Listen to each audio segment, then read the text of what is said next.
Hello friends. இன்னைக்கு 5 வரிகள்ல 5 கதைகளை பார்ப்போமா? நம்பர் 1. ஒரு கிராமத்துல மழைய வேண்டி கிராம மக்கள் எல்லாரும் சேர்ந்து இறைவனை வேண்டனாங்களாம். அதுல ஒருத்தன் மட்டும் கொடையை எடுத்து வந்தானாம். அதுக்கு பேரு தாங்க ஃபெய்த். நம்பர் 2. குழந்தைய மேல தூக்கி போட்டு வெள்ளானாராம் ஒரு தந்தை. ஆனா அதுக்கு பயப்படாம தந்தைய பார்த்து சிரிச்சுச்சான் குழந்தை. அதுக்கு பேரு தாங்க ட்ரஸ்ட்.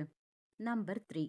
நாளைக்கு நாம உயிரோடே இருப்போமான் என்பதற்கு எந்தவித உத்தரவாதமும் இல்லைங்க. ஆனாலும் ஒவ்வொரு நாள் இரவும் அலாரம் வச்சுட்டு படுக்க போறோம். அதுக்கு பேரு தாங்க ஹோப்பு. நம்பர் 4. நடப்பது எதுவுமே நம்ம கையில இல்ல என தெரிஞ்சுமே எதிர்காலத்துக்கு திட்டம் போடுறோங்க. அதுக்கு பேரு தாங்க கான்ஃபிடென்ஸ். நம்பர் 5.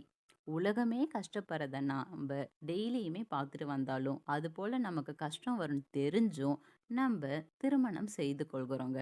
அதுக்கு பேரு தாங்க ஓவர் கான்ஃபிடென்ஸ். நன்றி.